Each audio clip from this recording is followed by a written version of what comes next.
Good evening, ladies and gentlemen. You are welcome once again to read aloud a book with me. Today, I have with me in the house the our readers for today. We have the reader, we have the senior instructor with me, we have the timekeeper, and we have the assessor. So these are the people I have in house with me today, and we will all be looking at another topic today. Read aloud a book with me. Just like I said yesterday, I saw that a lot of you might be joining us for the first time, and we will repeat what we read yesterday. We will repeat the read aloud program today, and you will practically see how this is done, so that for those of you that wants to do this at home, you will learn how to do it. So today again, we would be taking the same exercise we took yesterday, the same timed repeated reading.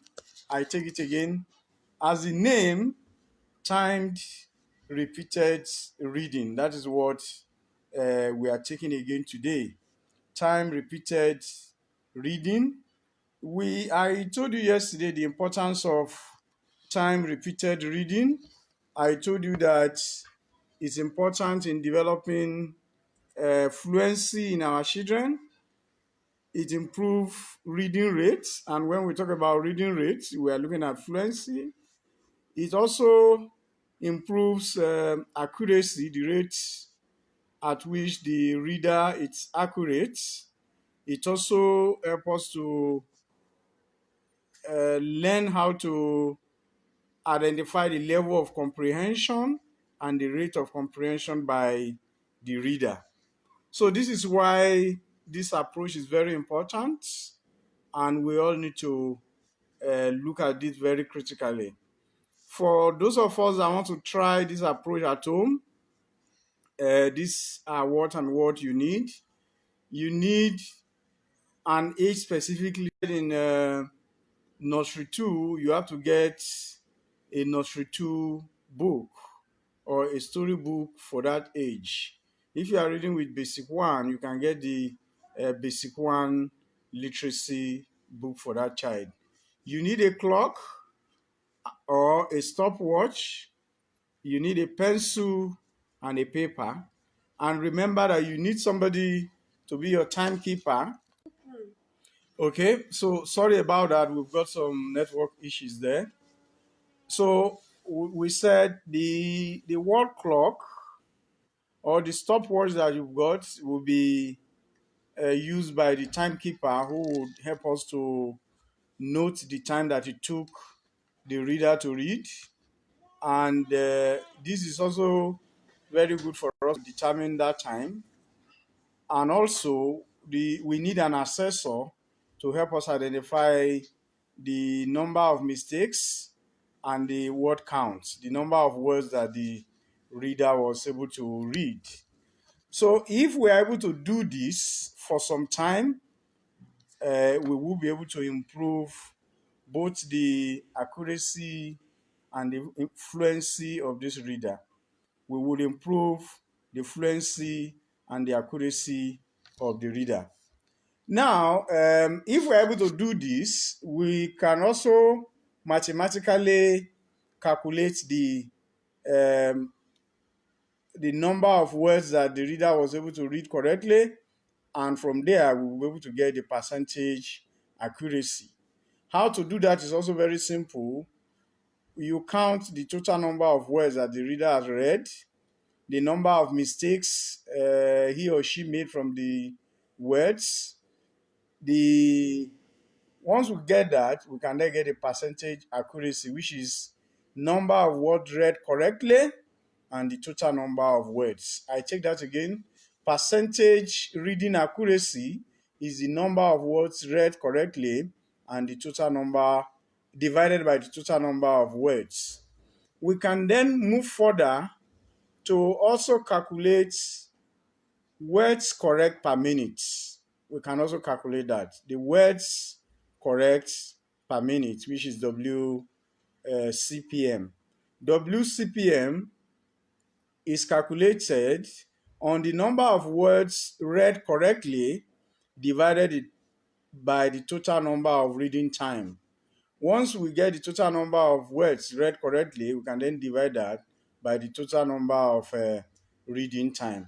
So this is how to do this timed repeated reading. I tell you, it's one of the read aloud approach that I love doing every time. And the more I do this with the kids, the more their reading improves. So today we are going to do that again. We are going to read a very interesting passage. Very interesting passage indeed. You are my hero. How children can beat COVID-19. You know, all of us are talking about COVID-19 now. We also need to carry along the children on how to prevent COVID-19, how to beat COVID-19. And the children have got, and the children have also got their own role to play in this. So our readers today will tell us the title of what they want to read. They will tell us the title of the story they want to read, and then start reading. So the first reader, who is the senior reader, should be able to really explain this to us. She will tell us the title of the book they are reading, and at the end of the day, she will then summarize it for the reader, and the reader now will read it 3 to 4 times. I repeat, the reader will read it 3 to 4 times. The assessor will assess the number of mistakes that the reader makes at each reading, and also the time it takes the reader to read for each of the reading process and reading exercise. So, ladies and gentlemen, friends and colleagues that are here today, thank you and welcome to our Reading Aloud program today, where we will be taking the methodology called timed repeated reading. Again, timed repeated reading.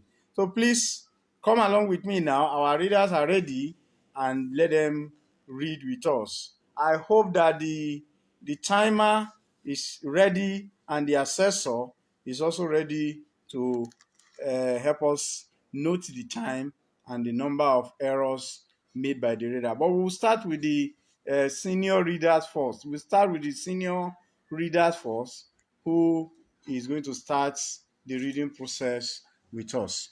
So, welcome, ladies and gentlemen, and please let us start the reading process now. The book we are reading today is titled My Hero Is You: How Kids Can Fight Coronavirus. Sarah's mom is her hero because she is the best mom and the best scientist in the world. But even Sarah's mom cannot find a cure for coronavirus. What does COVID-19 look like? Sarah asks her mom. COVID-19, or the coronavirus, is so tiny we can't see it, said her mom. But it spreads in the coughs and sneezes of people who are sick, and when they touch people or things around them. People who are sick get a fever and a cough and can have some trouble breathing. So we can't fight it because we can't see it, Sarah asked. We can fight it, said Mom. That's why I need you to be safe, Sarah. The virus affects many kinds of people, and everyone can help us fight it. Children are special and they can help too. You need to stay safe for all of us. I need you to be my hero. Sarah laid in bed that night and did not feel like a hero at all.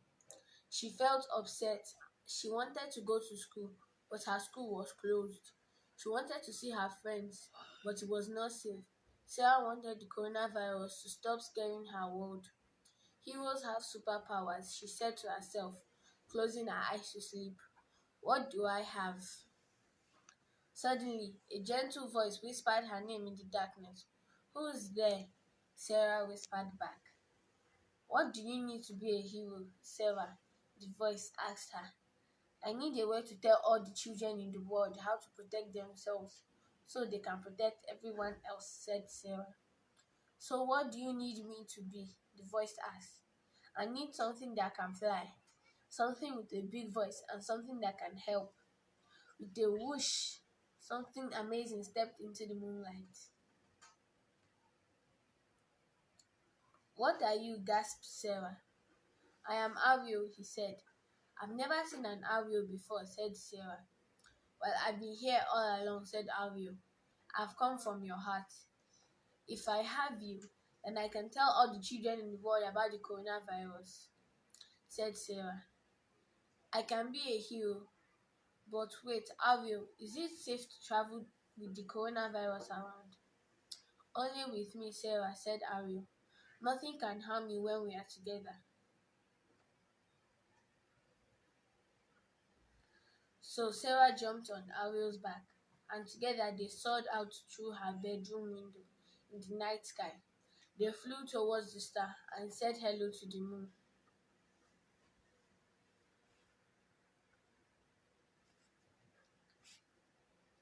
So this passage is talking about coronavirus and it's basically focused on a girl named Sarah.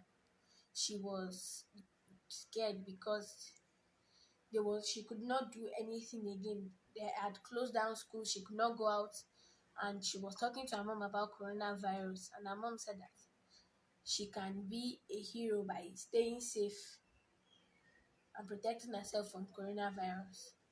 So in the night when she was sleeping, a voice whispered to her that how does she want to be a hero, and she said that she wants to tell everyone in the world about coronavirus. And the voice asked her what she wanted to help her and tell all the children in the world about coronavirus. And she told the voice that she wants something big that can fly, that has a big voice. And then a dragon appeared, and so the two of them went on their journey together.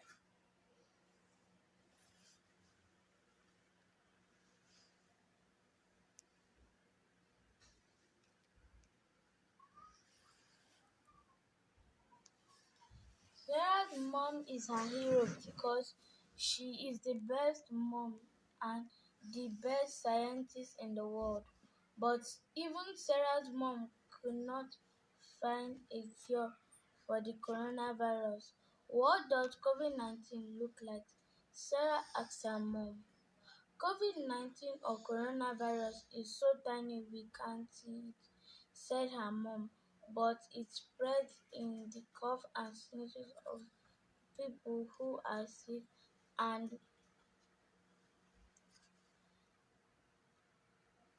it spreads through the people who are sick and when they touch the people or the things around them. People who are sick get a fever and cough and can have trouble breathing. So we can fight it because we can see it, Sarah asked. We can fight it, Sarah's mom. That's why I need you to be safe, Sarah. The virus affects many kinds of people and everyone can help us fight it. Children are special and they can help too. You need to stay safe for all of us. I need you to be my hero. Sarah laid in her bed that night and she didn't feel like a hero at all. She felt upset. She wanted to go to school, but her school was closed. She wanted to see her friends, but it was not safe. Sarah wanted coronavirus to stop disturbing her world.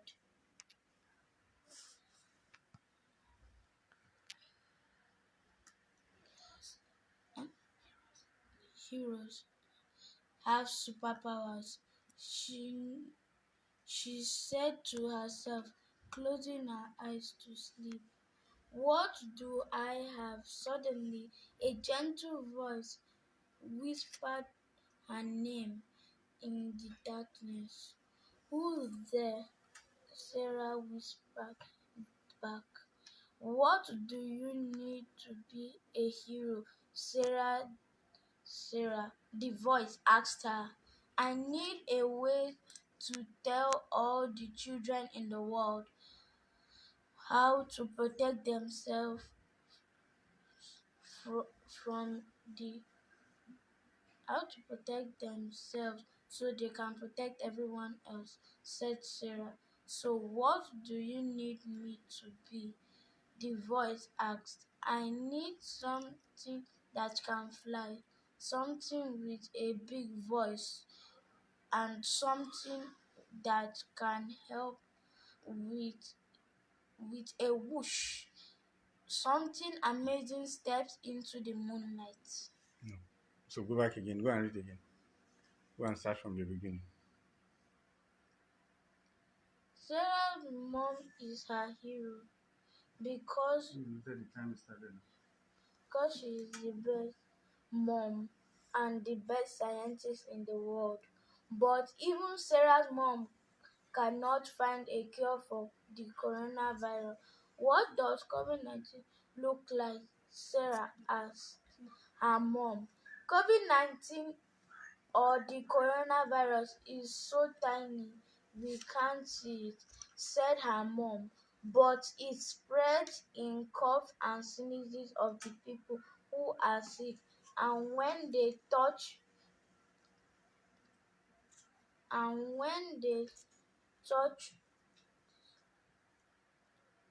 people or things around them.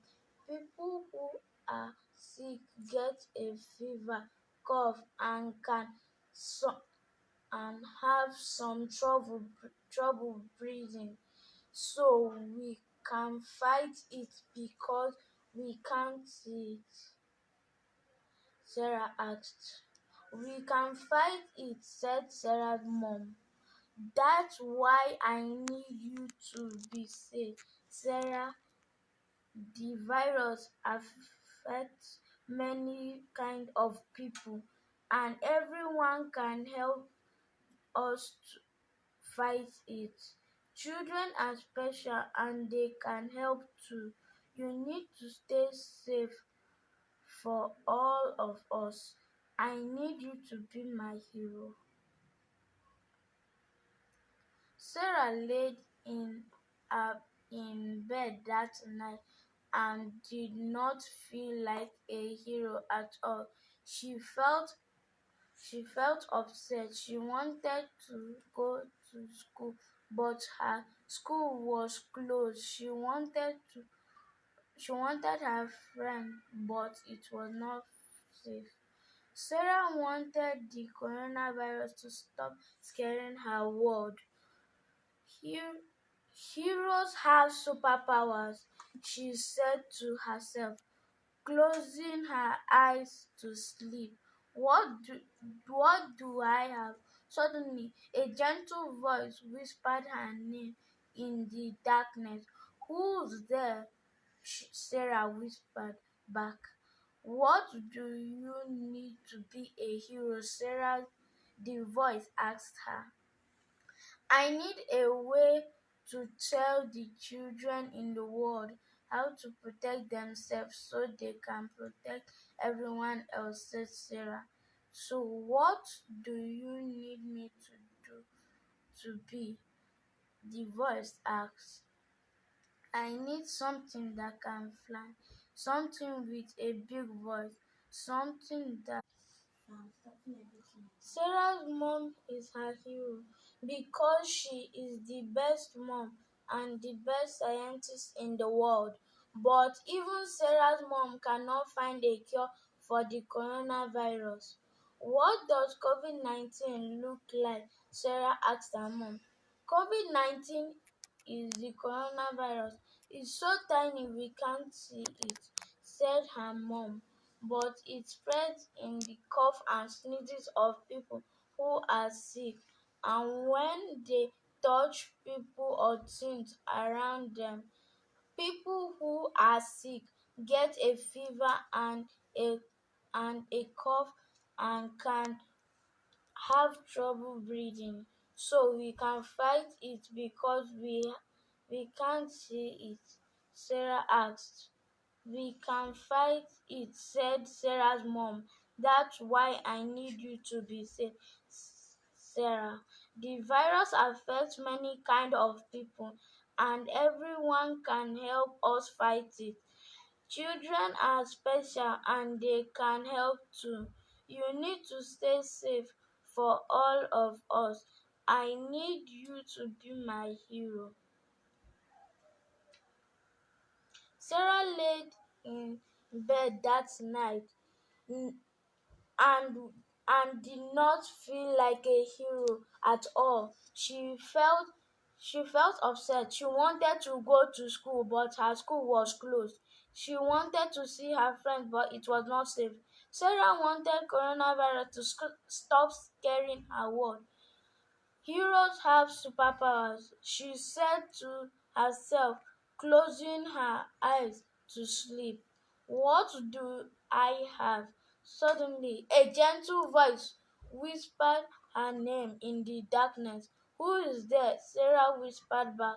What do you need to be a hero, Sarah? The voice asked her.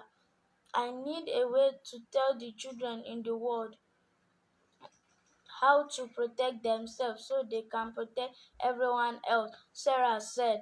So, what do you need me to be?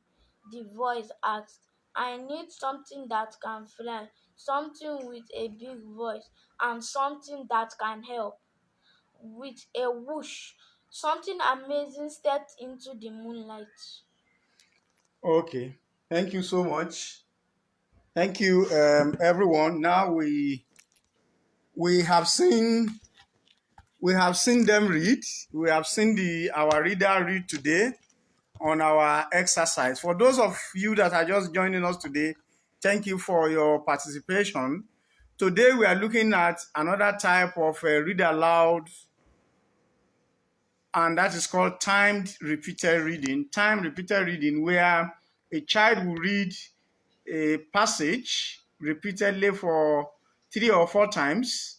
We will time the reading time and identify the mistakes that the child had made. So now let's go back to looking at the time that he had read.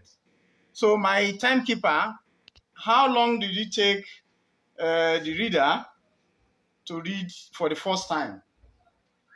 3 minutes. 3 minutes for the first reading. Can I have my pen? 3 minutes for the first reading. What about for the second reading? The second reading took him 3 minutes also. 3 minutes for the second reading. What about the third reading? It took him 2 minutes. 2 minutes.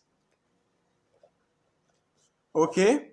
So 3 minutes for the first reading, 3 minutes for the second reading, 2 minutes for the third reading.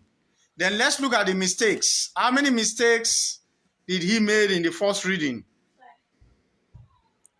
1, 2, 3, 4, 5, 6, 7. So the other assessor have got seven mistakes at the first reading. Second reading, how many? 4. Last reading, how many? 3. Okay, everyone, you have seen what we are saying. The first reading took him 3 minutes. The second reading, 3 minutes.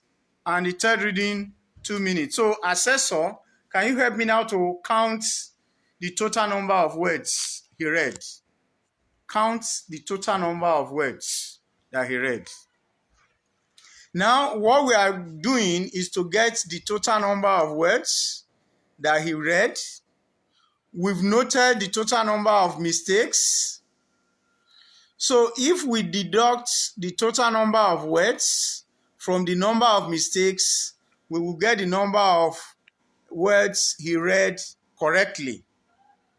So if we get the number of words he read correctly, we are moving close to getting the percentage accuracy. The formula to calculate the percentage accuracy is the number of words read correctly divided by the total number of words.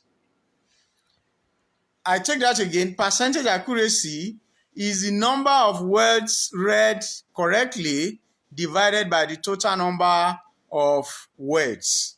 So if we get the percentage accuracy, we can then get the words correct per minute. There's another area that we are looking at, which is the words that he got correctly per minute. That is the WCPM.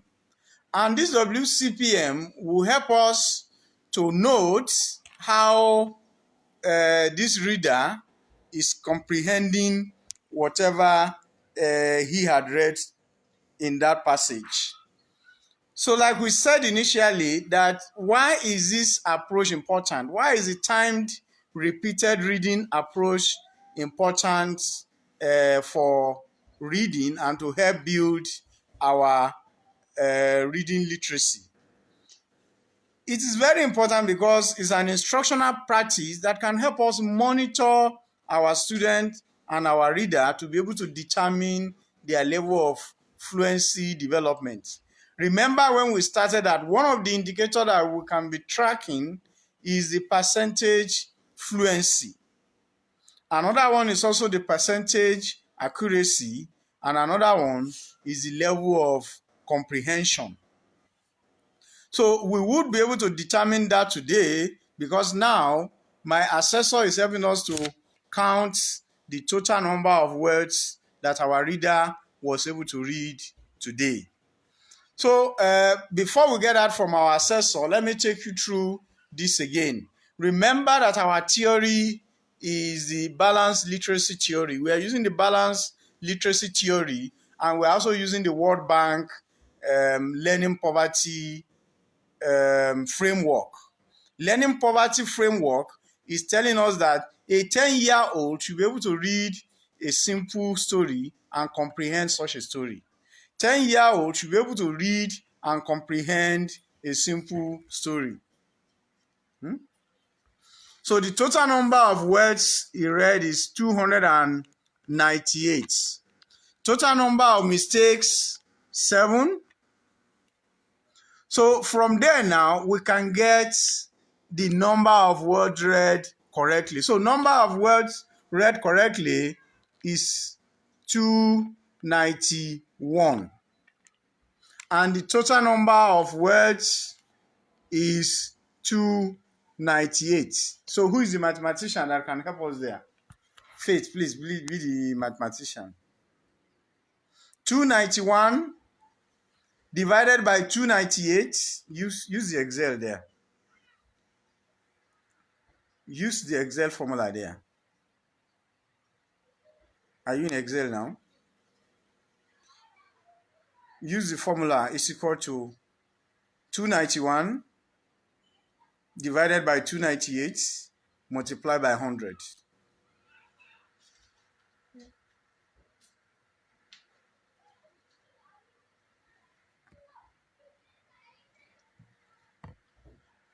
Divided by 100. So what does that give us? Press Control M. Control M. You need to make a new one first.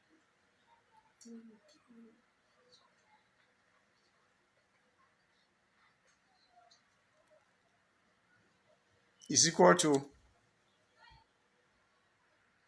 291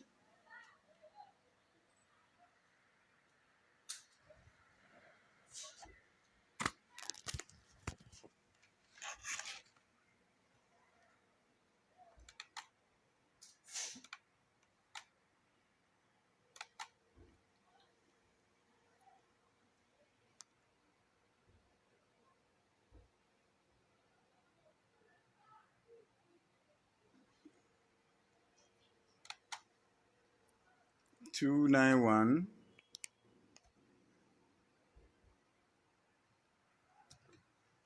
divided by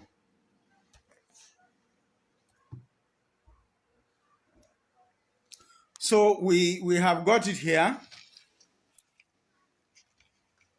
My assessor's Excel is weak. They need to improve their Excel, but they got it after struggling for some time. So 291 divided by 298 multiplied by 100, that gives us 97.6%. So that's about 98%. So the percentage accuracy of our reader today is 98%. Now let's move ahead and calculate the word correct per minute. Word correct per minute is the number of words read correctly, which is 291. 291. You see, help me. 291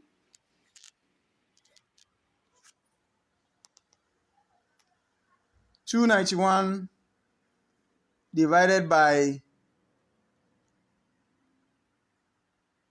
total reading time is 2 minutes. So 291 divided by 2.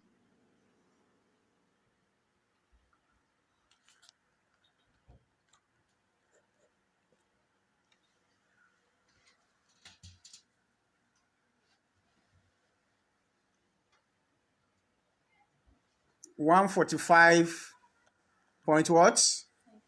0.5. So the words correct per minute from our reader is 145.5. 145.5. That is the word. So now you see that we have our baseline for this reader. We have our baseline for this reader in the percentage accuracy, which is 98%. And the word correct per minute is 145.5. So from here now, we can begin to monitor this reader. We can begin to monitor him until when his percentage accuracy will be 100%. And when he can also increase the word correct per minute. So this is why I told you that this time repeated reading is very interesting and very fun. It's productive, it's impactful. So for everyone that have joined us today, you can use this at home yourself and try to do this mathematical computation. Remember again that reading is a foundational skill. Now you see how mathematics have also come into the reading process. So please try this at home, put it into practice, get back to us and tell us what you learned about this and the lessons. So until I come your way again tomorrow, I remain your friend, Kabiru Abbas, the initiator of Read a Book Aloud with me. It has been an interesting journey, 11th day today. If you flash back your memory, you can see that we've told you about the balanced literacy theory. We've told you about learning poverty and how we can use Read Aloud program to reducing learning poverty in our country. So I hope that you as parents will try this with your children at home. Teachers will try this in their school, and we can all contribute to reducing learning poverty in Nigeria. So everybody that has joined me today, thank you for your participation. Victor, Emeji, thank you. My brother Shegun, thank you so much. Adesua Ogu, thank you so much. Aderonke Adeleye, thank you so much. Our brother, our uncle, our father, Apostle Albert Samson, thank you so much. Thank you for joining us always. Ajasa Omotola, thank you, Tola. Thank you, my sister, my colleague, Farah Ona. Thank you, Matthew Jabati of ACM. Thank you so much. I really appreciate this, Matthew, for your time. Oh, my brother, doing wonderfully well as help mom. How can we bring read aloud to the kids that have been born by help mom mothers?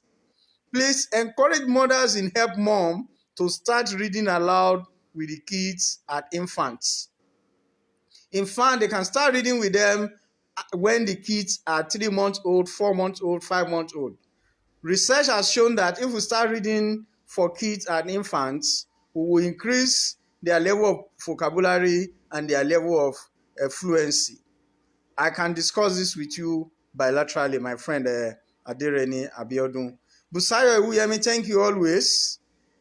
Bello Tope, thank you always for being with us. Our friend, our sister, Kaka Mutiat, thank you so much. Joy Davis, thank you so much. Our father, Reverend Moses Adebola Ibikunle, thank you so much. My friend, my colleague, Abiodun Abaniwo, thank you so much. My brother, all the way from Netherlands, thank you so much. Olalekan Omolade. Matthew, thank you so much, Matthew, all the way from Benue. Our friend, our colleague, every day you are always with us, Tabitha. I really appreciate this. My sister, Bukola Donald Ajibiowu, thank you so much. And my friend, Princess Natasha, all the way from whether Borno now or Gombe. Thank you so much. So everybody that have joined us today, thank you so much. I hope you would practicalize this approach in your home so that we can increase reading aloud program and we can have more readers to reading with us. Thank you so much. Until I come your way again, the same time, 5:30 tomorrow, I remain your friend, Kabiru Abbas. Bye-bye. Thank you.